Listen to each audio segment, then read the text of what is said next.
Hello et bienvenue sur le podcast Action Réservation, le podcast marketing pour les professionnels du tourisme. Aujourd'hui, je t'emmène à la rencontre de Cécile Deblot qui va nous partager ses conseils pour t'aider à proposer une expérience œnotouristique à tes voyageurs. Je suis Yen Bui, je forme et accompagne les entrepreneurs depuis plus de 15 ans. Sur ce podcast, seul ou avec mes invités, je te partage des clés concrètes pour générer des réservations en continu grâce à une stratégie de marque forte et alignée avec tes valeurs. Chaque épisode est une invitation à explorer le marketing émotionnel pour te connecter plus pleinement à tes futurs voyageurs. Si pour toi le voyage est synonyme de reconnexion, alors tu es au bon endroit. Abonne-toi au podcast pour ne manquer aucun épisode et à ma newsletter pour recevoir tous mes conseils et mes ressources gratuites. Aujourd'hui, j'ai le plaisir d'accueillir sur le podcast Cécile Deblot, qui a une activité un peu spécifique qui me parle beaucoup, autour du vin notamment. Son activité, vous pouvez la suivre sur Instagram notamment avec son compte Wine & Kawaii. Bonjour Cécile, bienvenue sur le podcast Action Réservation, j'espère que tu vas bien. Bonjour Yann, oui, je vais très bien et merci déjà pour cette invitation. Avec grand plaisir, surtout qu'on va parler d'un sujet que j'adore particulièrement. Est-ce que pour commencer, tu veux bien nous présenter? J'ai pris le parti de te laisser te présenter parce que tu as plusieurs casquettes, tu as plusieurs missions, certaines que tu as réalisées par le passé et que tu es en train de changer. Donc, je préfère vraiment que tu présentes aujourd'hui, tu te présentes de la même façon dont tu aimerais qu'on parle de toi aujourd'hui. Je te laisse la parole. Merci. Alors, ma première casquette, c'est le gros de mon activité aujourd'hui. J'accompagne en fait les domaines viticoles sur leur stratégie de communication sur les réseaux sociaux. Donc, c'est plutôt des domaines viticoles à taille humaine que j'accompagne et je les accompagne sur leur stratégie, mais également sur leur stratégie de contenu, c'est-à-dire quelles thématiques on met en place et qui, bien sûr, doit correspondre à l'identité du domaine. Donc, on retravaille vraiment tout le positionnement. C'est un travail de plusieurs mois, mais ça me tient à cœur parce que ça leur permet de devenir un peu plus visibles sur les réseaux sociaux. Ok, d'accord. Voilà. Et Et en ma termes de deuxième mission, du coup, voilà, maintenant, voilà ce que tu fais. Et puis, pourquoi aujourd'hui, tu peux aussi dire, voilà, pourquoi on a connecté ensemble. Notamment, c'était sur LinkedIn, si je dis pas de bêtises, qu'on c'est s'est ça. connecté. Ouais. Où est-ce que toi, tu as vu un intérêt pour se connecter, notamment auprès des hébergeurs, parce que justement, tu proposes quelque chose d'assez intéressant qui m'a mis la puce à l'oreille pour t'inviter sur le podcast. Donc, ma deuxième casquette, en fait, c'est créatrice de contenu. Donc, là-dedans, on englobe pas mal de choses. Donc, je crée du contenu aujourd'hui avec mon propre compte, donc notamment mon compte Instagram Wine Kawaii. Et je crée du contenu autour des domaines viticoles, des appellations un peu plus confidentielles, mais aussi de l'œnotourisme. Parce qu'il faut savoir que j'ai fait donc une reconversion professionnelle dans le secteur du vin et des études en œnotourisme. Donc, c'est un secteur, un sous-secteur, on va dire, qui, moi, me parle beaucoup. Et on s'est connecté en effet sur LinkedIn parce que, du coup, j'avoue que je passe pas mal de temps sur les réseaux sociaux et que je trouvais qu'il y avait un vrai lien entre les hébergeurs et le monde de l'œnotourisme. Parce que si on prend juste l'exemple dans ma région que j'aime beaucoup mettre en avant dans mes contenus, Tu peux finalement, préciser ta région? oui, la vallée du Rhône Ouais. septentrionale. Finalement, il manque en fait encore parfois d'hébergeurs qui puissent aussi fournir des activités touristiques autour du vin parce qu'il y a quand même de plus en plus de touristes qui viennent dans des régions viticoles pour découvrir aussi le vin en D'où le local. sujet du podcast de ce Voilà. jour. Super, merci pour ta présentation. Comme tu viens de lancer vraiment le thème autour de l'œnotourisme, donc œnologie et tourisme tout simplement, je voudrais juste préciser que sur ton compte Instagram, quand on parle de création de contenu sur ton compte, tu l'as pas dit, mais c'est vrai que tu as aujourd'hui plus de 12 000 abonnés sur Instagram. Donc voilà, au niveau de ton contenu, tu n'aimes pas qu'on utilise ce terme, mais créatrice de contenu, mais tu es aussi influenceuse finalement dans le monde de l'œnotourisme. Et je trouvais ça vraiment intéressant qu'on vienne mêler les deux. Déjà parce que c'est quelque chose que moi j'aime aussi quand je voyage, donc je me reconnais bien en fait là-dedans. Donc là, vraiment clairement au programme de l'épisode, on va donner une définition. Tu vas donner ta définition de l'œnotourisme, et je pense que c'est chouette de vraiment se mettre d'accord sur vraiment un terme qu'on va employer ensemble. On va aussi parler de ce fameux persona voyageur, parce que justement, typiquement, comme je viens de le dire, j'en suis une aussi.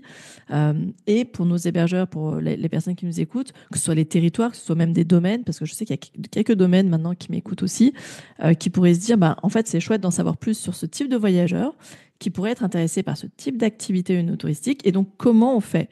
Et donc, après, on va parler des bonnes pratiques pour proposer une expérience de tourisme viticole. Et voilà, ça, c'est l'objet de l'épisode, c'est le programme de ce jour. Tu veux bien commencer par donner ta définition de l'œnotourisme? Oui, tout à fait. Donc, déjà, le no-tourisme, c'est avant tout une expérience, donc une immersion qu'on va proposer, à que ce soit d'ailleurs des passionnés ou non du vin, Mhm. et ça, c'est très important de le prendre en compte parce qu'il faut pouvoir accrocher aussi parfois un public, qui n'est pas spécialement passionné et qui accompagne un groupe, juste pour leur faire plaisir. Oui, c'est vrai, c'est vrai.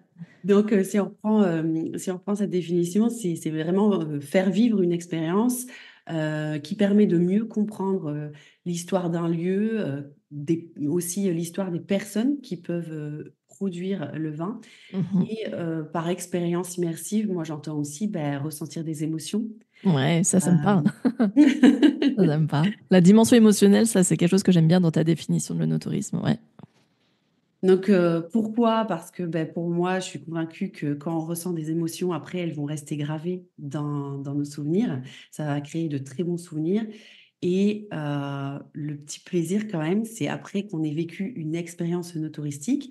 Si on repart par exemple avec une bonne bouteille de vin et qu'on la l'ouvre peut-être 6 mois plus tard, en plein hiver, les Mhm. vacances commencent à être loin et qu'on la partage avec d'autres, ben en fait, on va se remémorer le moment qu'on a passé. C'est chouette ça. Tu vois, je l'avais pas ça. Et quand tu m'en as parlé, j'ai adoré cette proposition de réminiscence, en fait, de se rappeler ses vacances, de se replonger, tu vois, sur sa terrasse en plein été. Et comme tu dis, en plein hiver, tu te le remémores. Je trouve ça génial. Je l'avais pas du tout, cette dimension émotionnelle. Et merci à toi de nous avoir déjà de nous expliquer dès le départ qu'il y a une dimension émotionnelle très forte, en fait, au travers d'une dégustation de vin. Mhm. Et donc finalement, c'est avant tout aussi un plaisir de partage, le Oui, no-tourisme. ouais. Et je pense que vraiment, on peut proposer une dégustation. Alors moi, je mets juste voilà, un petit attention, un petit warning. Pour moi, juste une dégustation sans rien autour, ça ne rentre pas dans le no-tourisme. D'accord. Il faut vraiment, enfin, c'est pour ça que j'insiste vraiment sur cette expérience. Et tout le monde peut offrir une expérience. C'est pas parce qu'on n'a pas de compétences, et ça, on le verra après, parce que Ouais. j'ai quelques exemples. C'est pas parce que, en tant qu'hébergeur, on n'a pas trop de compétences ou de connaissances dans le monde du vin, qu'on doit s'empêcher de proposer une expérience immersive autour du vin. Donc, vraiment, faut enlever un petit peu. Ça, c'est chouette, tu vas venir le démystifier et je trouve ça vrai. J'aurais pas eu vraiment la capacité de le faire et donc je suis ravie qu'une experte comme toi vienne démystifier un peu ce frein, en fait, cette croyance qu'on se met et du coup, c'est un frein. Alors qu'en fait, en fait, faut aussi se dire que le client, le voyageur qu'on a, c'est pas non plus un expert. Donc, en fait, a priori, en fait, ils veulent juste vivre une chouette expérience, comme tu dis. Et par rapport à ce que tu dis, moi, j'ai aussi tendance à parfois offrir du vin que j'ai dégusté pendant mes vacances. Et c'est une occasion de raconter ses vacances, en fait, quand tu offres le vin et tu racontes un peu ce qui s'est passé, etc. Je trouve ça chouette aussi. Dans la dimension émotionnelle, il y a aussi ça. Je trouve que c'est aussi un beau cadeau à faire pour encore se raconter ses vacances, quoi. Pour se raconter les vacances et puis, bah, du coup, l'air de rien, bouche à oreille pour aussi valoriser, Le bah, domaine. l'expérience et donc l'hébergeur. Ouais, l'hébergeur et le domaine viticole au passage, C'est ouais, ça. les deux, effectivement. Est-ce que tu veux bien justement qu'on parle maintenant de ce persona voyageur, en fait, qui, comme tu dis, peut être passionné ou pas. C'est ça qui est intéressant, c'est passionné ou pas, parce que dans un groupe, typiquement, une famille ou un groupe d'amis, effectivement, tout le monde n'est pas forcément passionné de vin. Et où tout le monde ne peut pas, à ce moment-là, je pense à moi qui étais enceinte il y a 2 ans, qui peut pas déguster et qui adore ça, qui adorerait ça, mais néanmoins, tu peux vivre quand même l'expérience, ça peut être intéressant. Euh, de qui on parle? Est-ce que tu peux nous le décrire très rapidement, ce persona voyageur? Parce que peut-être que tu en as identifié plusieurs. À qui on s'adresse? À quoi aspire-t-il, ce voyageur, quand il a envie de vivre une expérience no touristique? Ouais, déjà, moi, j'ai réfléchi peut-être à deux personas différents. D'un côté, on a le groupe peut-être un peu plus jeune, qui est là peut-être pour un événement plus festif. Mhm. Type enterrement de vie de garçon, enterrement de vie de jeune fille, Voilà, c'est ça? c'est ça. C'est vrai que là, j'ai ciblé plutôt voyageurs groupe, hein. Ouais. Donc, on a ce groupe de jeunes qui sont plutôt là dans un cadre festif. Et puis, peut-être dans un cadre festif, mais un peu plus calme, on aura les familles et les amis qui sont plutôt là en séjour un peu plus touristique. Peut-être qu'ils organisent une cousinade, des retrouvailles d'amis qui étaient ensemble au lycée. Euh, Mhm. donc là, pour moi, les aspirations et les besoins sont peut-être pas exactement les mêmes et peut-être même aussi l'attente qu'ils ont par rapport à l'expérience touristique sera peut-être pas exactement la même. Ok.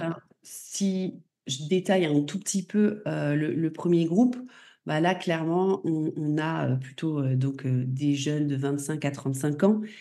Donc, évidemment, souvent, quand on dit personnes un peu plus jeunes, on peut se douter que le budget va peut-être être un peu moindre parce qu'ils n'ont peut-être pas encore un boulot enfin, ou en tout cas une carrière qui leur permet d'avoir un salaire un peu plus élevé. Donc, on est sur une classe moyenne, mais quand même, ce sont des jeunes actifs. Donc, ils vont Mm. peut-être pas mettre le même budget dans une expérience. Ils cherchent plutôt l'expérience un peu plus festive, l'originalité aussi, et se divertir. Voilà, ça c'est vrai Ok. que eux, c'est à C'est ce le à quoi fun. ils vont être plus sensibles. Ouais. Le but, c'est qu'ils puissent enfin, connecter entre eux pendant l'expérience touristique. Et généralement, bah, ils auront peut-être un niveau de connaissance du vin plus novice ou intermédiaire.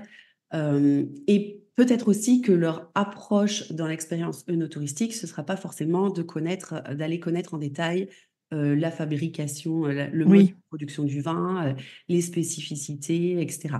Eux, ce qu'ils veulent, pardon, c'est d'avoir une expérience amusante, Mm. originale et qui va pouvoir être, et là on revient à ce que je disais tout à l'heure, être accessible à tous les membres du groupe, Oui. peu importe leur niveau. Mais ça, c'est valable pour tout le monde. Euh, Ok. Quand on a un groupe comme ça qui arrive, il y a toujours des personnes qui s'y connaissent un peu mieux et d'autres un peu moins. Il y en a même qui, peut-être, ne boivent pas de vin Ouais. ou très peu dans la vie de tous les jours, ou n'aiment que le blanc, n'aiment que le rouge. Donc ça, c'est vrai qu'il va falloir faire attention à ça pour pas les laisser de côté. Ok. Donc, voilà. D'accord. Et sur l'autre type de groupe, donc plus famille, cousinade, comme tu disais, retrouvailles, on est plus sur des retrouvailles, on est plus sur convivialité que sur fun de l'autre côté. Plus, c'est ça, en fait, C'est on a ça. convivialité d'un côté et plus divertissement de l'autre, même Voilà. si l'un n'empêche pas l'autre, mais ok. Oui, Et donc je sur ce pense que profil-là, quelle serait entre guillemets, comme tu l'as fait, peut-être la mise en garde, la particularité de ce profil-là? Donc là, je pense que peut-être que ce sont des personnes déjà avec un budget un peu plus important. Ils sont prêts à mettre un budget un peu plus important. Donc, on peut aussi éventuellement penser à une expérience touristique qui soit un peu plus onéreuse. Mhm. Euh, Eux, ce qu'ils veulent vraiment aussi, c'est un côté un peu plus qualitatif. Mm. Ok, ils veulent s'amuser, mais ils veulent aussi peut-être un peu plus découvrir quelque chose. Mm. Que ce soit la découverte du terroir, la culture locale, Mm. ça peut être aussi le patrimoine local, ça peut être des accords, si on prend une expérience autour des accords Mais 20 ou... des vins, mm. bah, peut-être qu'ils veulent découvrir aussi les typicités locales en termes de gastronomie. Mm. Euh, Ils vont peut-être aussi faire un peu plus attention à est-ce que le vin est en bio, en Mm. biodynamique. Voilà, c'est des choses. En fait, là, on va peut-être avoir affaire à des personnes qui sont un peu plus amateurs de gastronomie, des épicuriens qui font peut-être attention à leur consommation. Et ce qu'ils veulent avant tout aussi, c'est quand même ce moment de partage Tout en apprenant. des Donc en fait, on proches. est sur une Voilà, expérience c'est un peu ça. pédagogique aussi quand même. Tout à Ouais. fait. Ouais, alors là-dessus, moi, je me reconnais plus dans celui-ci, tu vois. C'est chouette. Et est-ce que par rapport à ce groupe-là, On y viendra un peu plus tard dans les bonnes pratiques que tu vas nous partager, mais typiquement, il y a des enfants souvent sur ce type de groupe. Est-ce qu'on les inclut dans l'expérience ou pas? Ça, c'est peut-être ce que tu vas nous dire après, ou tu peux en parler maintenant. Mais est-ce qu'il faut, pour arriver à proposer l'expérience, proposer aussi une manière d'inclure des personnes qui ne boivent pas d'alcool, comme les enfants? Alors moi, je pense qu'il faut toujours les inclure, Ok. mais proposer au groupe. Peut-être que le groupe a déjà prévu que Hmm. les enfants Ferait allaient autre être, chose à ce moment-là, quoi. voilà, il y aurait une autre activité pour eux en même temps, etc. Donc ça, c'est toujours aussi les envies du groupe. Hmm. Et ça, c'est pour ça que c'est important aussi quand même de poser des questions au groupe, de leur demander un peu comment ils voient les choses, mais de dire que dans le cas où il y a des enfants et qu'il n'y a pas de solution, enfin voilà, qu'ils n'ont pas Ok. prévu quelque chose, il y a moyen de les intégrer dans l'activité. Et pareil pour les gens qui boivent du sans-alcool. Ouais. Aujourd'hui, quand même, en plus, on a de plus en plus de produits différents, de boissons différentes autour du sans-alcool. Oui. Donc vraiment, on peut leur proposer un large panel. Effectivement, je confirme parce que tu vois, l'année dernière, je suis partie à Vaison-la-Romaine en famille et on a fait une dégustation dans un domaine viticole et que je connaissais déjà. Et en fait, là, je suis allée sur place pour les rencontrer. Effectivement, pour les enfants, bah, il y a des boissons en fait à base de jus de raisin, de muscat, de jus de muscat, enfin, tu vois. Et c'était chouette, quoi. Donc, en fait, moi, mon fils, pareil, tu vois, il va dans les vignes, il regarde les feuilles. Enfin, voilà, il y a quand même un truc. Et puis, voilà, il va voir les gros tonneaux, enfin, tu vois, les grosses cuves, etc. C'est toujours impressionnant pour des enfants, quoi, de voir ces grosses machines, etc. Donc, je trouve que c'était chouette de pouvoir l'intégrer aussi à ce type d'expérience. Ok, merci. Écoute, je te propose qu'on passe au cœur de l'épisode, c'est-à-dire en fait comment on peut, si on a envie, on est hébergeur touristique, on a un gîte par exemple ou une chambre d'hôte et on se dit tiens, j'accueille un groupe. Alors, on s'est orienté groupe parce qu'effectivement, à deux, on peut se dire que deux personnes auraient plus tendance à se déplacer peut-être pour aller visiter un domaine. Là, l'idée, c'est de faire venir finalement le domaine viticole au sein d'un hébergement touristique. Donc, comment ça peut se faire? Ça peut se matérialiser par proposer une expérience, donc une expérience no-touristique. Et là, l'idée, c'était que tu nous partages des bonnes pratiques pour réussir cette expérience, comment on s'y prend, quel type de partenariat, avec quel type de domaine, comment on crée l'expérience quand on est novice, comme tu dis, enfin qu'on n'est pas expert. Voilà. Et vraiment, on va explorer ça dans des façons à la fois professionnelles, parce qu'on peut aussi se dire, bah tiens, moi j'accueille des séminaires, des groupes, des team building. Il y en a beaucoup qui m'écoutent, qui accueillent ce type de profil. Donc si je veux le faire de façon professionnelle dans le cadre d'une activité team building, on va quand même l'aborder, ou alors de façon plus conviviale et plus ludique par rapport à ce qu'on a dit aussi sur notre profil de voyageur. Ça te va si on part comme ça? Très bien. Ok. Plein de choses Euh, à dire. bon, super. Déjà, pour un peu voir un peu large, quel type de partenariat on pourrait envisager avec des domaines qui soient dans notre région? Qu'est-ce qu'on pourrait faire? Quels sont voilà, vu que c'est là pour le coup, c'est plus ton domaine, vu que tu les accompagnes en direct, qu'est-ce que tu conseilles, toi? Alors, imaginons des, un hébergeur qui a un domaine viticole qui est vraiment pas très loin. Ce qu'il peut mettre en place, c'est des offres préférentielles. C'est-à-dire une remise, s'il fait déguster les vins sur son domaine, donc avec cette expérience touristique, il peut dire bah, il y a une remise spéciale ou une offre un peu plus avantageuse, euh, que ce soit sur les vins du domaine ou si le domaine propose lui-même des visites, sur les Sur visites. une visite, ouais. Voilà, donc vraiment, on peut penser les choses de manière un peu différente. Il n'y a pas que sur les vins qu'on peut faire des Mm. remises. Donc ça, c'est si vraiment on veut créer un partenariat plutôt vraiment remise préférentielle avec le domaine viticole. Mais après, on peut aussi partir sur des cadeaux de bienvenue. On peut avoir des petits goodies Mm. personnalisés donc au nom du domaine qu'on va en fait offrir en plus aux participants de l'activité œnotouristique pendant l'activité œnotouristique. Donc ça peut se faire très bien. Ça permet de repartir avec un petit souvenir. Mm. Si jamais la bouteille, enfin, s'ils repartent même avec des bouteilles, la bouteille, elle va être vite bue. Ouais, mais le goodies reste. Voilà, mais le goodies va pouvoir rester. Donc, Peut-être des exemples de goodies qui fonctionnent bien, surtout quand, par exemple, il peut y avoir plusieurs personnes, ce serait quoi? Alors, ce qui fonctionne bien et ce qui ne coûte pas trop cher au domaine, c'est par exemple les stop-gouttes. Donc, tu Mm, vois ce qu'on mm. peut mettre donc dans la bouteille pour, pas Qui est qu'on pliable, là, ça a l'air d'être en alu, enfin, c'est pas de l'alu, mais c'est ouais, qu'on ça. peut plier, etc. Ouais, ok. Ouais, Ok, pour ok. pas servir en fait, trop vite le vin dans le verre et pour pouvoir bien doser. Donc, ça c'est bien sympathique et souvent on n'a pas trop ça à la maison et ça C'est peut vrai. être utile. Ok, Ouais. ok, ok. Euh, on peut offrir un verre gravé. Donc là, par Ouais. contre, ça va être un peu plus onéreux. Mm. Donc voilà, ça dépend, je pense, le type d'activité aussi qu'on propose. Ouais. Et après, ça peut être aussi le sommelier, donc le tire-bouchon. Euh, Oui.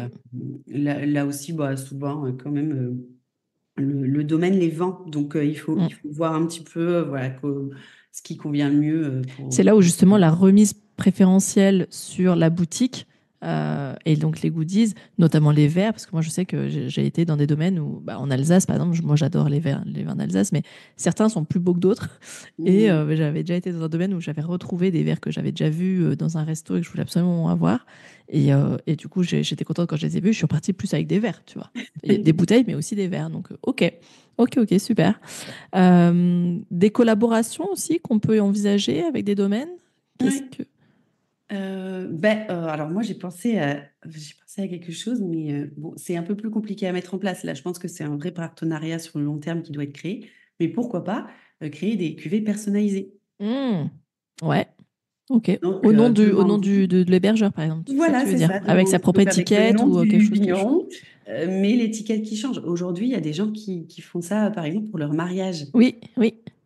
Et donc, si c'est un gros événement sur le domaine ou si c'est un partenariat qui est vraiment sur la durée, bah, pourquoi pas. Enfin, franchement, ouais, on peut partir sur des choses un peu plus. En C'est fait, une très bonne idée, cette étiquette personnalisée, dans le sens où bah, je sais que certains hébergeurs achètent à l'année des bouteilles chez le même domaine parce qu'ils offrent à chaque réservation, à chaque séjour, une bouteille. Donc finalement, tu mets à l'année, ça fait beaucoup de bouteilles.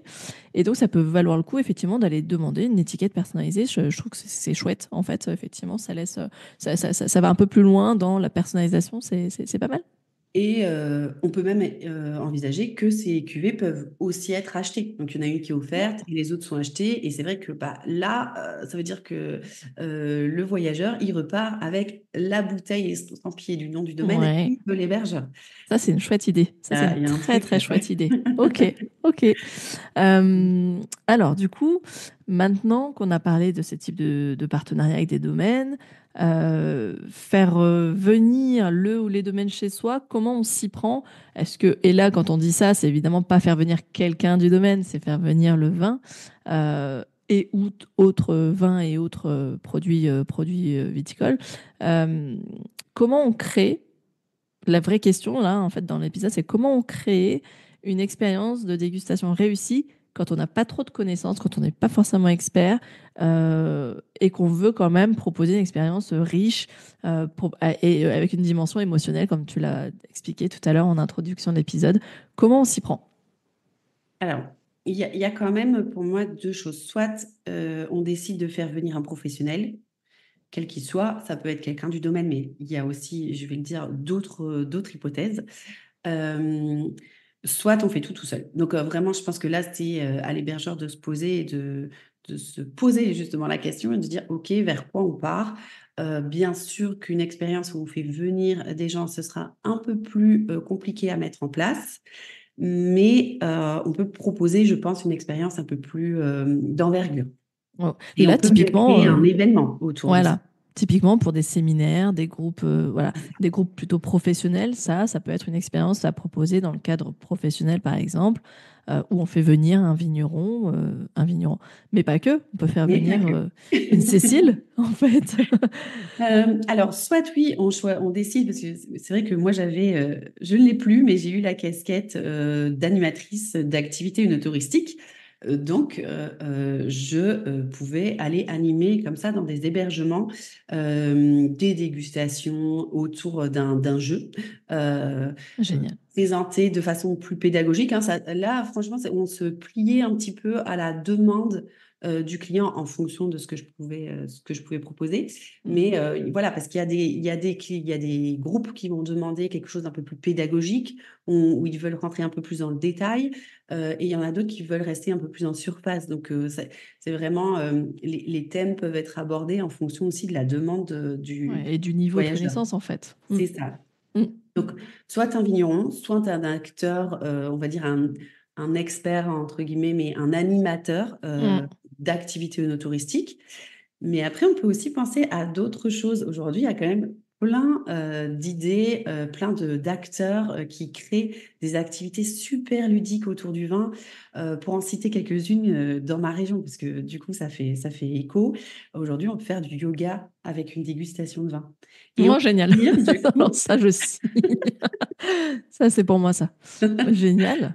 et Génial. donc, plutôt que de faire venir, bon, on peut faire venir quand même le vigneron, mais on fait venir quelqu'un qui donne un cours de yoga et qui a peut-être l'habitude, qui a déjà commencé à créer une activité autour du yoga et de la dégustation de vin. Plus Génial. intuitive du coup. Moi, je sais qu'ici, il y a quelque chose qui a été créé que j'adore. C'est une séance d'automassage dans les vignes et de dégustation. Oh, génial. Donc, Excellent. c'est quelqu'un, là, par contre, c'est une professionnelle du bien-être Mm. qui vient nous apprendre à comment s'automasser, donc comment se faire du bien, etc. Et une fois qu'on est bien détendu, bah, on passe à une petite dégustation un peu ludique autour du vin. Ouais. On Là, on est peut vraiment faire dans une expérience venir... sensorielle Ouais. génialissime, quoi. Là, c'est vraiment chouette, ça, ce moment de détente. En fait, c'est s'offrir un moment pour soi, je trouve, qui est plutôt chouette. Génial pour ces idées un peu plus originales, tu vois, auxquelles on penserait pas. Donc, en fait, un expert, ça peut être aussi quelqu'un qui propose une activité type C'est ça. yoga, en fait, un prestataire d'activité, mais qui va se rajouter une nouvelle corde à son arc. Donc, ça peut être intéressant. C'est que tu ouvres des pistes aussi.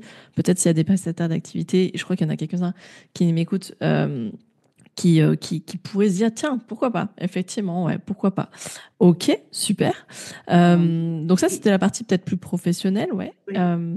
Et si on revient sur une partie, comme on a dit, plus conviviale, plus Mhm. ludique, plus festive, qu'est-ce qu'on peut proposer comme expérience? Qu'est-ce qu'on peut Alors, créer? je reviens juste sur aussi une autre notion qu'on n'a pas encore parlé pour les professionnels. On peut faire venir aussi des professionnels gastronomiques. Hmm. Type Euh, chef, type... type fromager même. Oui, Voilà, oui. le fromager qui vient présenter justement ce plateau de fromage. Et on peut faire, alors, soit le cheese and wine, on peut le faire seul, c'est sûr. Mais s'il y a le fromager qui est là en plus pour expliquer les différents types de fromage, donner juste quelques notions de comment accorder les vins avec le fromage, voilà, c'est vrai que l'expérience est encore plus enrichie. Donc, Hmm. vraiment, en fait, il ne faut pas se mettre un petit peu. C'est vrai que parfois on pense tout de suite à vigneron ou expert Hmm. dans le vin, mais en fait faut voir large, il faut ouvrir. Ça, c'est chouette ce que tu Et je dis, ouais. pense que ce que recherchent les gens aujourd'hui, c'est aussi quand même un petit peu d'originalité.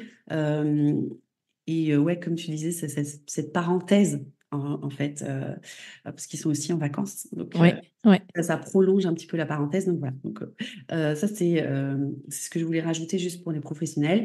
Et après, en effet, bah, on n'est pas obligé de passer par un professionnel, un partenaire, etc. On peut aussi essayer de faire les choses seul. C'est tout à fait possible.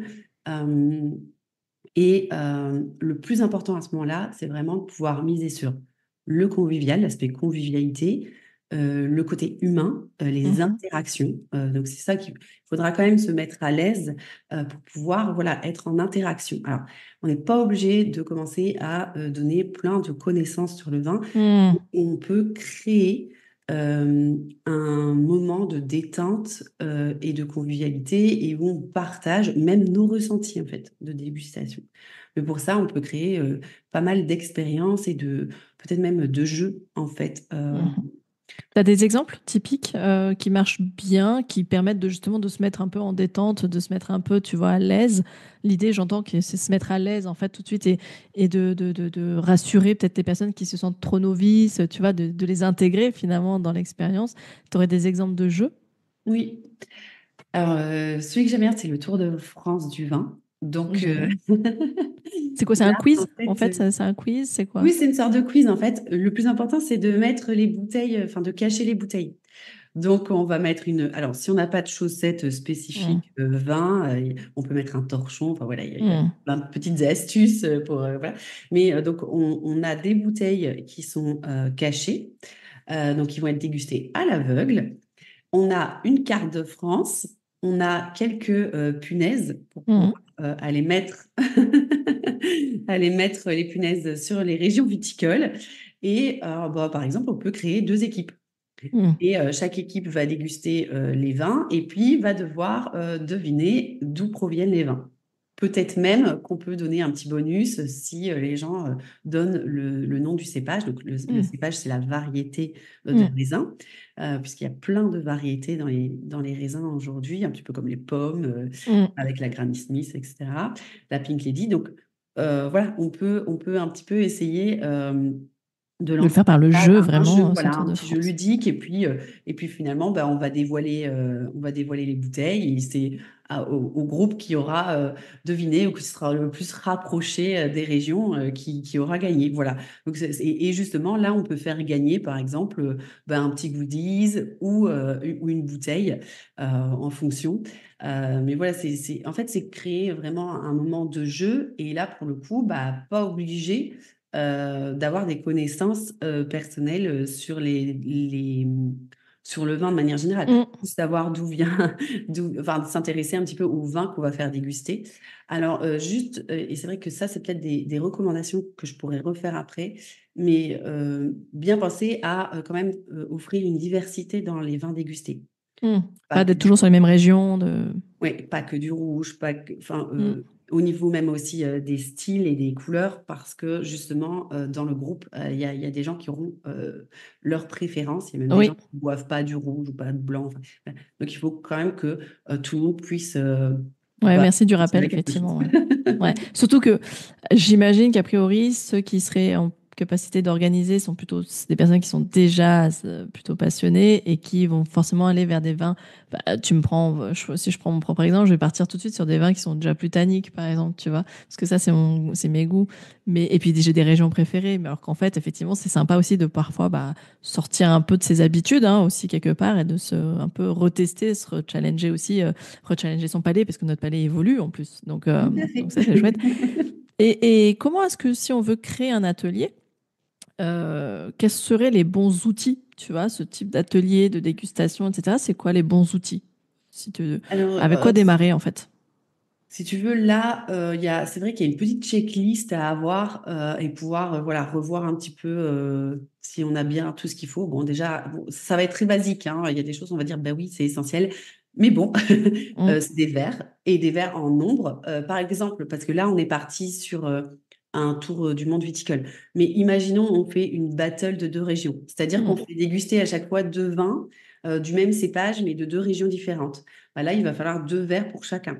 D'accord. C'est toujours prévoir un peu plus de verres que un par personne, parce que parfois aussi les gens aiment bien retourner dans le verre d'avant, Mm. comparer. Donc voilà, les verres, importants. Évidemment, le sommelier, donc le tire-bouchon. Euh, on peut se créer un petit peu de matériel didactique. Donc là, pour le coup, bah, ça dépend un petit peu de l'activité qu'on va proposer, mais si c'est un tour du monde de vin, enfin de France autour du vin, bah, il faudra une carte. Mais ça peut être aussi des petits carnets pour pouvoir écrire les notes de dégustation. Enfin, c'est au moins un bic, une petite feuille pour de quoi noter. Voilà, Et puis, ce qui fait toujours quand même la différence, c'est à la fin de la dégustation de pouvoir donner la liste des vins dégustés. Ouais. D'accord. Ok. Éventuellement, si c'est des domaines locaux, le prix. Oui. Les tarifs, savoir où est-ce qu'on peut les retrouver. Ça, c'est bien sûr si on fait des domaines locaux. Mais voilà, si c'est locaux, il faut avoir l'adresse du domaine, le tarif, comme ça. Les gens, ils peuvent déjà se dire, OK, avant de repartir, Ouais, j'y on fait un petit passerai et je vais. détour. Ouais, ouais. Oui, puis en fait, c'est aussi se mettre une petite coche sur ah, celui-là, je l'avais bien aimé, c'est chouette. Ouais, effectivement. Mm. D'accord. Ça, c'est effectivement cette petite liste de la liste des vins et puis dans l'ordre de dégustation. Je pense Mm. que c'est chouette parce que ça permet de repartir avec ou au pire de la prendre en photo et de se dire, OK, ça, je vais y passer, effectivement. Avec les prix, ça, t'as raison. Le nom du domaine et son adresse. Super. super. Euh, éventuellement, enfin non, c'est pas éventuellement, il le faut. C'est de l'eau et du pain. Mm.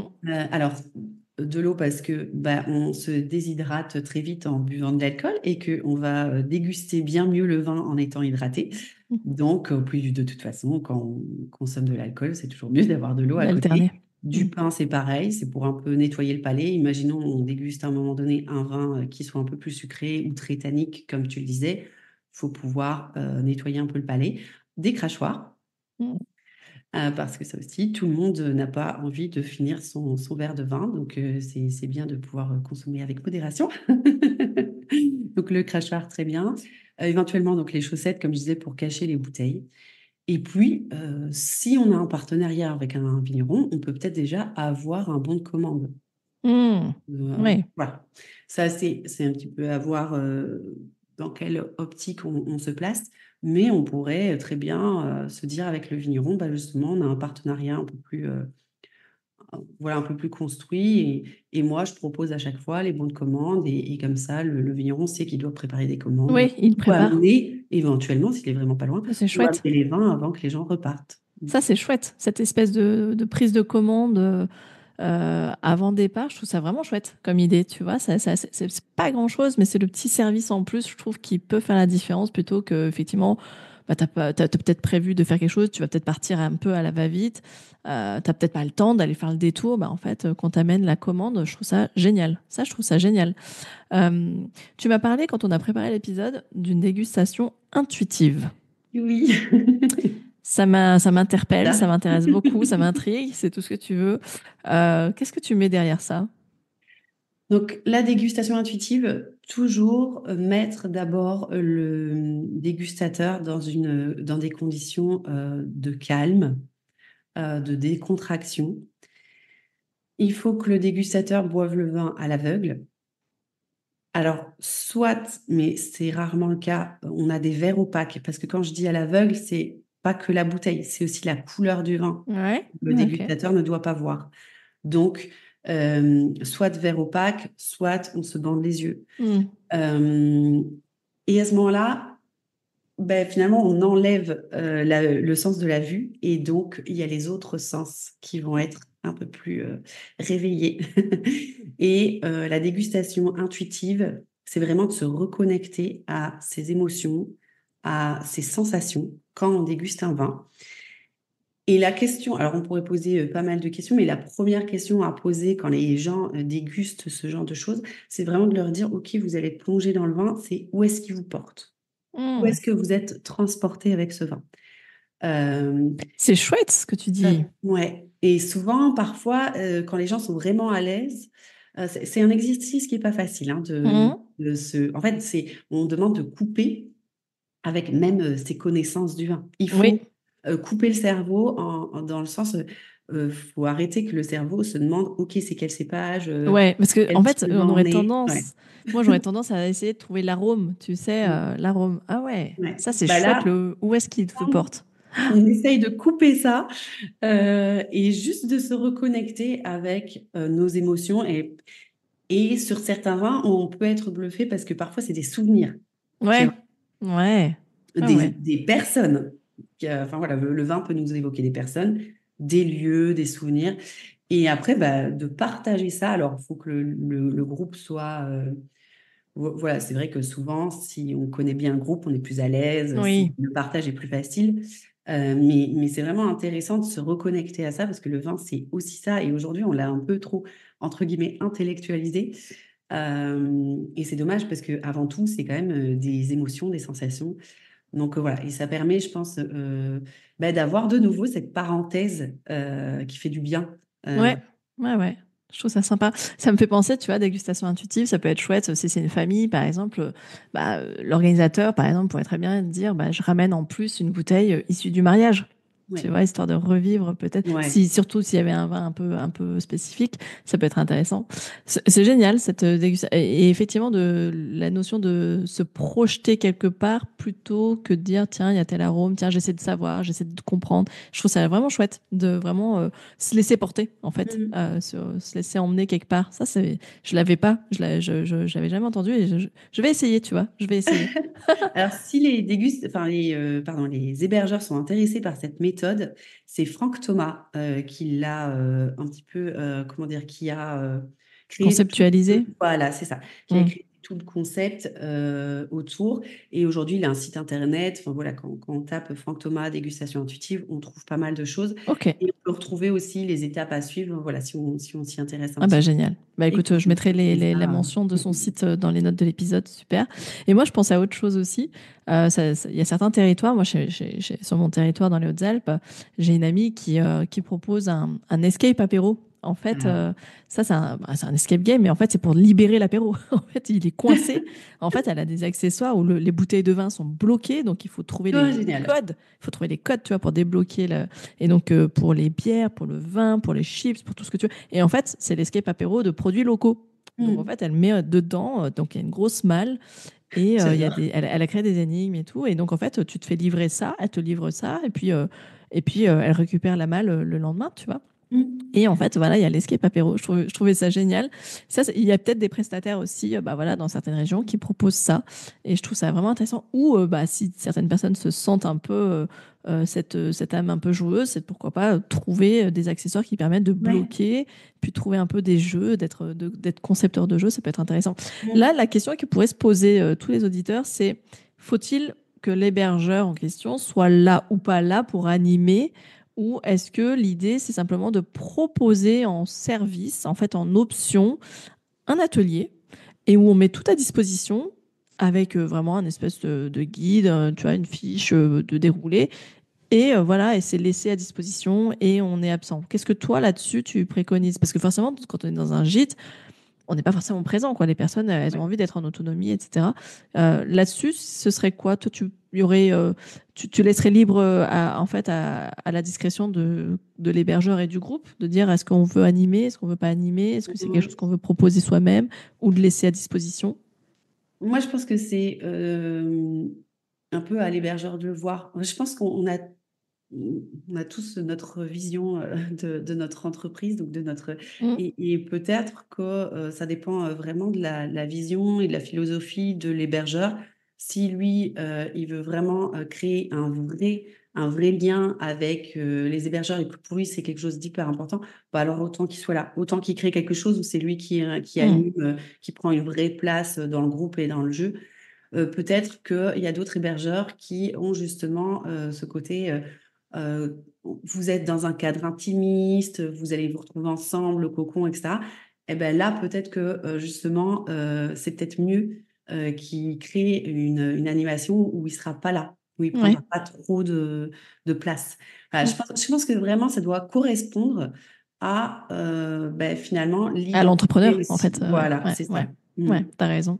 Et typiquement, là, quand on dit ça, je vois plus facilement des propriétaires de chambres d'hôtes, tu vois, qui et encore plus ceux qui proposent une table d'hôtes, tu vois, là, tu Ouais. proposes l'animation avec. Ça, c'est génial, tu vois, je pense que ça peut être vraiment chouette. Là, je fais un petit clin d'œil, j'en profite, enfin, un petit clin d'œil à Anne-Lise, qui est fille de vigneron. En plus, tu vois, elle habite en Champagne, enfin, voilà. Donc, elle se reconnaîtra et elle a une table d'hôte et elle propose déjà des cours de cuisine. Donc, tu vas proposer aussi une expérience Mm. touristique autour de ça, autour vraiment des accords mets et vins, par exemple, et c'est ça. Ça peut être chouette de s'approprier ce type d'expérience. Et puis, effectivement, des personnes qui proposent des gîtes de grande capacité pour les familles peuvent très bien se dire, mais en fait, je vais proposer ce type de prestation parce que ça sort du lot, en fait. Et donc, ça me permet de me Mmh. Ouais. différencier. Si en plus, on a des partenariats où on a de la famille, tu vois, qu'on a de la famille producteur, enfin voilà, ça peut être des amis, peu importe. Et donc, voilà, les deux sont possibles. Tu n'as pas forcément de préconisation là-dessus, en fait. OK, Oui, OK. ouais. Et tout à l'heure, tu as parlé d'avoir des verres en conséquence, un nombre de verres conséquent.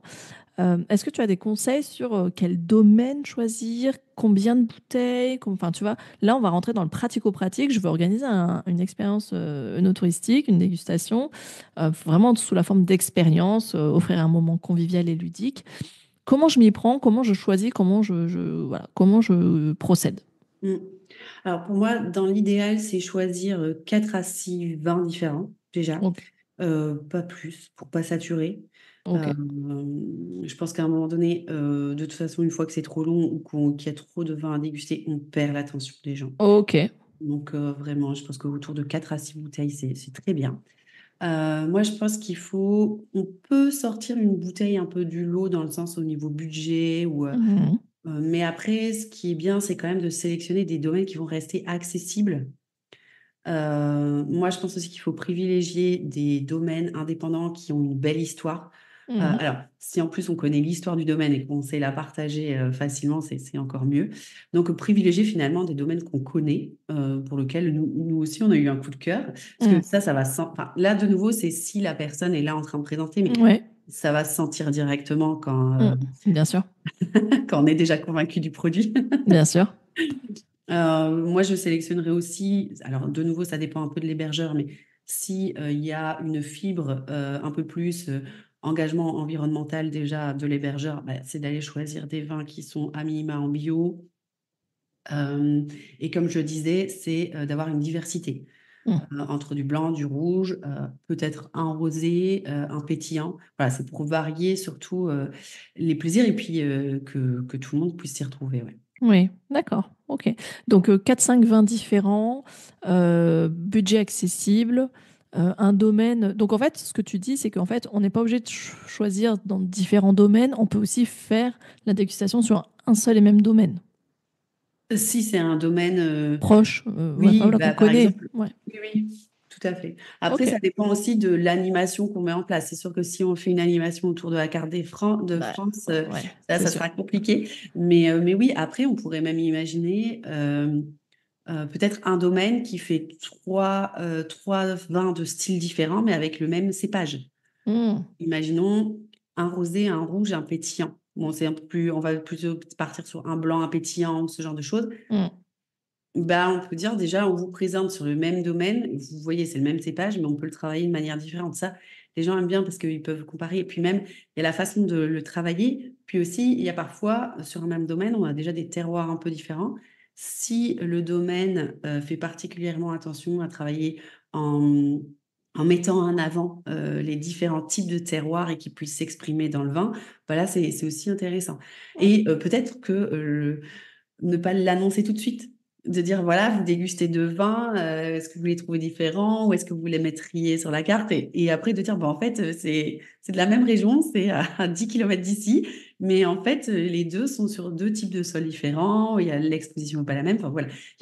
Il y a moyen de jouer un petit peu, autour de ça et puis toujours peut-être amener aussi un petit côté un peu plus, sensoriel, sans se compliquer la vie. On peut se créer des petites, moi j'appelle ça la bibliothèque d'odeurs. Olfactive.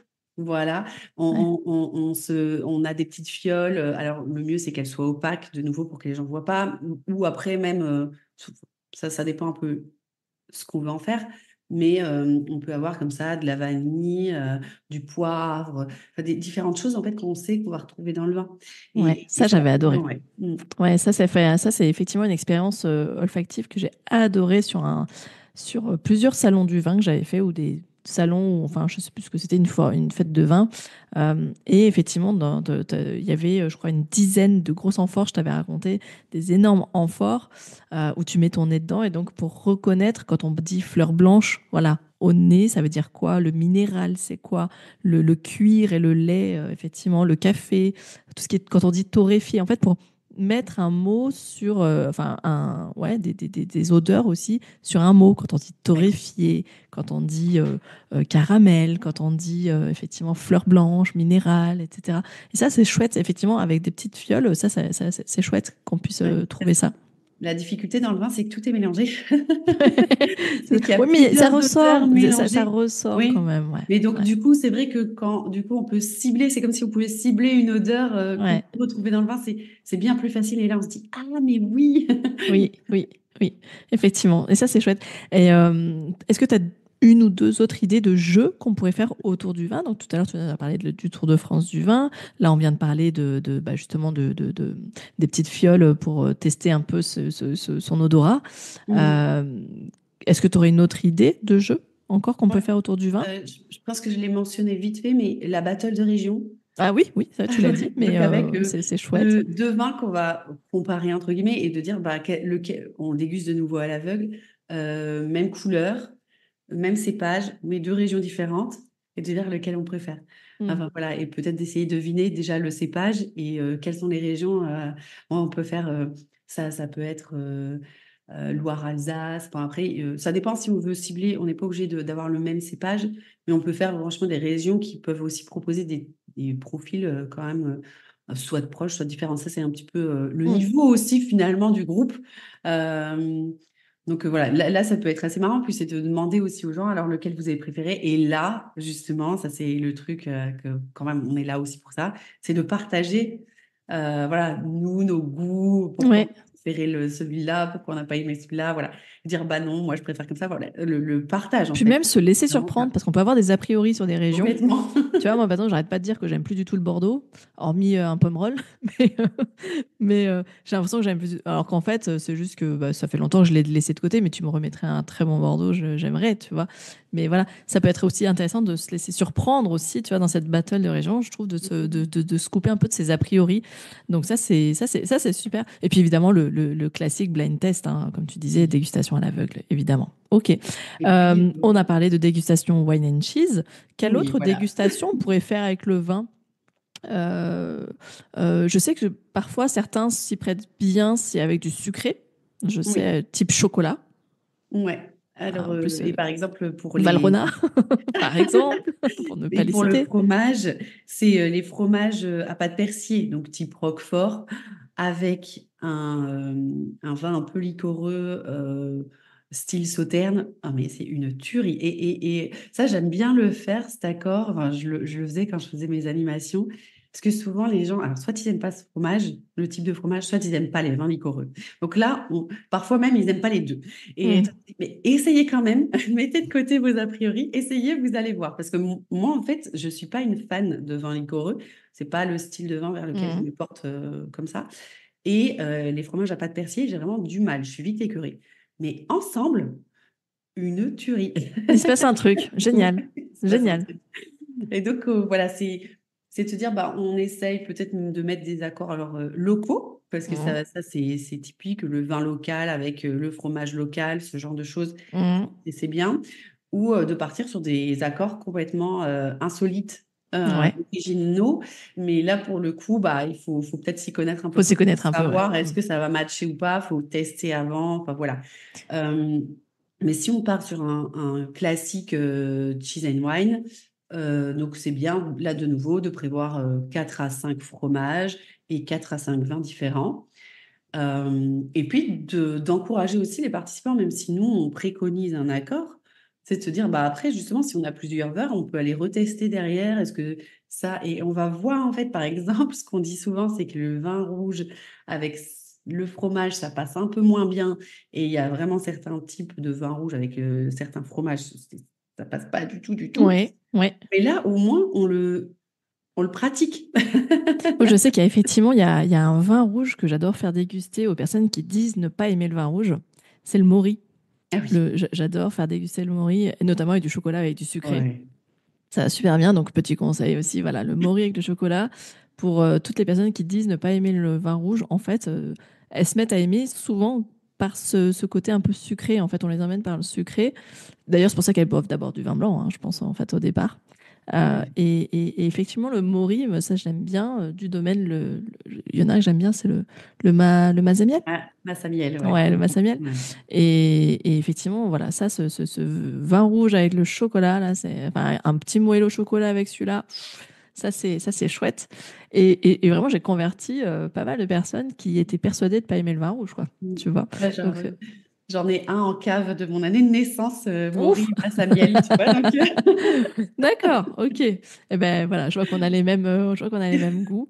Bah, écoute, merci beaucoup et donc si on devait vraiment, résumer, toi, tu dirais que c'est quelque chose qu'on peut créer facilement sans même avoir beaucoup de connaissances? En fait, c'est ça l'idée, c'était de dire, on peut, s'amuser, proposer une expérience un peu ludique. Si en plus on est passionné de ça, bah, ça peut être super sympa de créer, mmh. ce type de jeu, voire même de l'animer. Effectivement, ça peut être vraiment proposer une expérience assez ludique et effectivement, pourquoi pas l'amener avec. Enfin, c'est une occasion aussi de créer quelque chose en partenariat avec des producteurs locaux, que ce soit comme tu disais le fromage, le boucher. D'ailleurs, ça me fait penser, tu vois, ici à Gap, j'ai un, un sommelier, un caviste qui fait des trucs super. En fait, tous les samedis, c'est le jour de marché à Gap. Tous les samedis, dès le printemps, là, je crois que ça va commencer et jusqu'à tout l'été. Il organise toujours des dégustations de vin en partenariat avec un commerçant de sa rue. Et un coup, ça va être les fromages, un coup, c'est le boucher. Et je sais que l'été, il va faire, par exemple, le boucher vient et fait des grillades. Oh là là, tu sais, il nous fait des petites grillades. Et donc, il nous sort les vins qui vont avec. Ça peut être le blanc avec les huîtres. Enfin, tu vois, ça peut être plein de choses, le foie gras. Enfin, et je trouve ça génial de proposer, tu vois, cette espèce de petite dégustation. D'ailleurs, ça me fait penser, tu as parlé de timing. Pour toi, Mmh. c'est quoi la bonne durée? On est sur une heure et demie, max? Ouais. C'est ça, Oui. hein? Ouais, tout à fait. Ok. Tu as bien fait de le préciser parce que ça peut vite s'étaler et voilà. Et surtout s'il y a des personnes bah, qui sont. Voilà, c'est sympa, mais si elles ne boivent pas de vin, voilà, au bout d'un moment, elles peuvent vite s'ennuyer. Les enfants, pareil, ou des choses comme ça, ouais. Ok. Ok, ok. Est-ce que tu voulais euh, dire un mot de conclusion, Mmh. un petit dernier conseil, comment en fait on essaie de s'enlever le maximum de freins, finalement, ce serait quoi? C'est comment on se lance? Ce serait quoi le mot pour motiver quelqu'un, un hébergeur, à se lancer dans la création d'une activité, d'une expérience touristique? Il y a 2 choses. La première, c'est ne pas hésiter à demander de l'aide et donc à partir sur une collaboration pour commencer. Voilà et moi je crois vraiment au partenariat, aux collaborations et je trouve Ouais, qu'on n'en fait pas encore assez je suis d'accord. alors qu'on a tous, nos richesses, et que si on les mutualise, bah, on crée une expérience encore plus intéressante, là, en l'occurrence pour les voyageurs et la deuxième, peut-être le deuxième conseil, c'est vous a si s'il y a un petit frein au démarrage, c'est d'essayer, dans l'activité qu'on va proposer si on s'en occupe nous-mêmes, c'est d'inclure une de nos passions, une autre passion, d'essayer de Mm, faire un mix mm. comme, le prof de yoga qui, fait une dégustation en même temps que son cours de yoga, voilà, si on propose déjà des, Tu parlais de massage? Massage, voilà, ouais. oui, Mm. tu parlais de cuisine, de cours de cuisine, bah, pourquoi pas essayer d'inclure justement, bah, une dégustation pendant le Ça s'y cours de prête bien en plus. cuisine. Voilà, voilà. Ouais.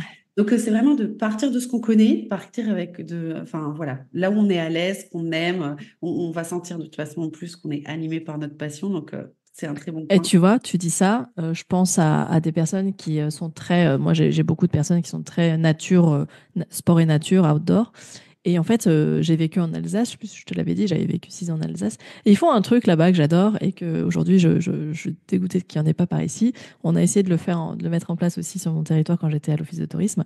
C'est les marches gourmandes. Les marches gourmandes. Mmh. T'en as déjà fait? Quoi, il y en a pas chez toi? Ah, punaise, ça y est. Ça y est, tu vas me snober en plus avec ça. Les marches gourmandes, pour les personnes qui connaissent pas, bah, en fait, c'est une expérience de dégustation en marchant. Donc ça peut durer entre 5 et 10 kilomètres parfois, mais en fait on s'en rend même pas compte parce qu'on chemine. Souvent c'est des domaines viticoles qui accueillent, mais à chaque étape, il y a bah, l'entrée, enfin il y a l'apéro, il y a l'entrée, il y a le plat, il y a le dessert et le café. Donc ça fait à peu près 5 6 étapes. Ça dure bien 2 3 heures quand même en général.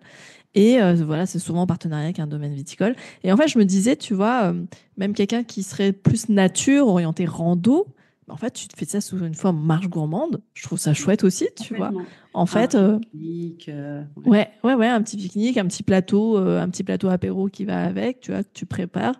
Et effectivement, je me souviens que j'avais mes petits verres à vin accrochés au cou, tu vois, c'est ça, avec le petit portant. Mais en fait, je trouvais ça, enfin, ces expériences-là, elles étaient géniales. Enfin, moi, j'avais adoré ces marches gourmandes. Quitte Mmh. à proposer une marche gourmande, quoi. Ça, tu vois, je Oui. me dis, tu es en pleine nature, ça te permet en plus voilà, de revenir. et tu proposes des pauses, et, une pause avec une vue. Ah, tu vois, la vue, et là, on déguste ça, etc. Je trouve ça génial.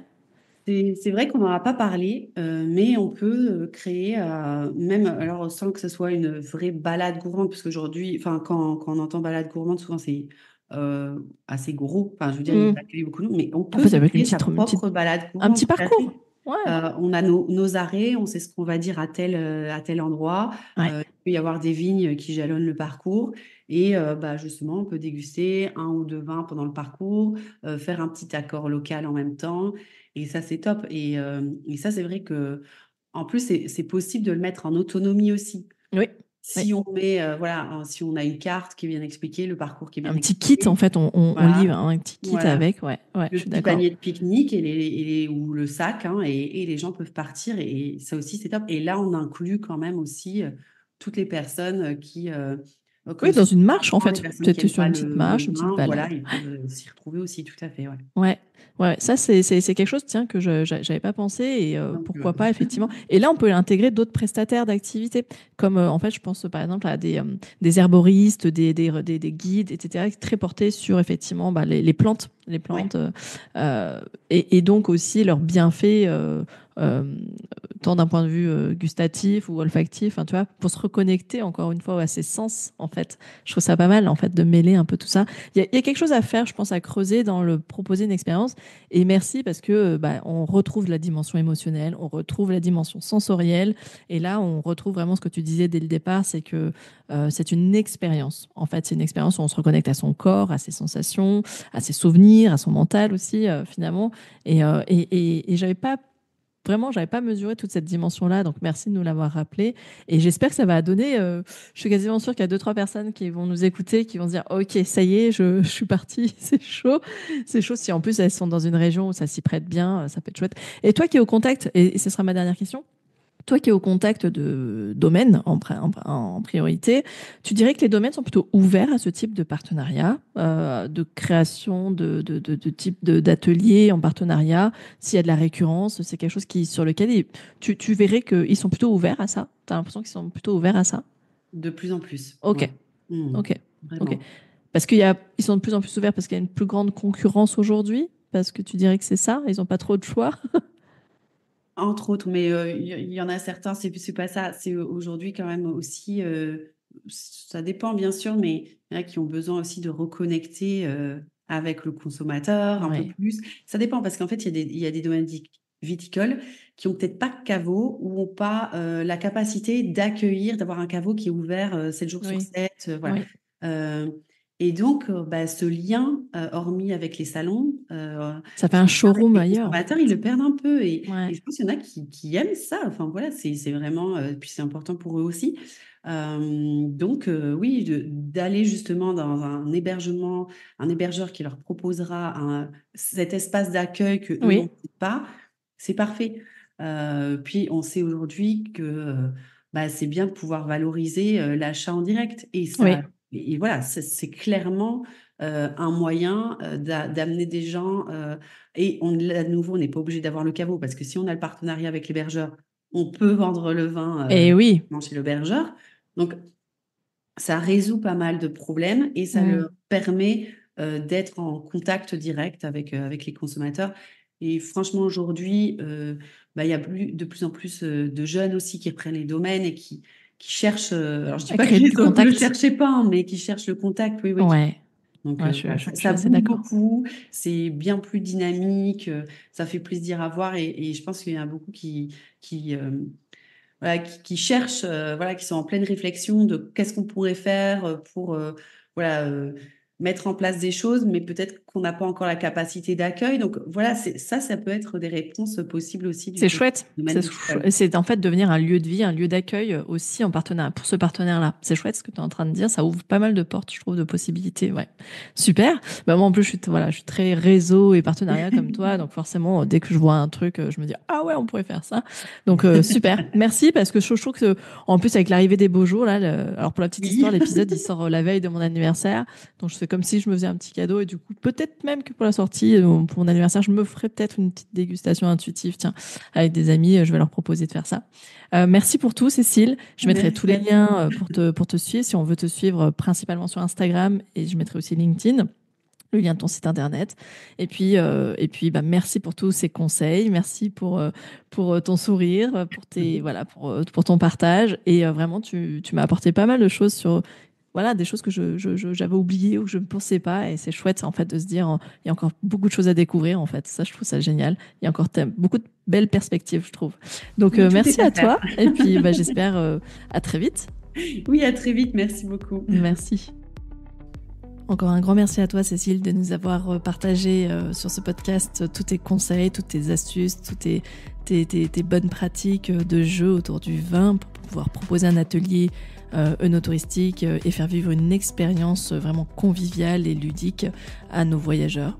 En tout cas, si cet épisode t'a plu, je t'invite à venir nous laisser un petit commentaire sous ce post sur Instagram ou sur LinkedIn. Tu peux également, bien sûr, suivre Cécile sur son compte Instagram, dont je remettrai le lien dans la description de cet épisode.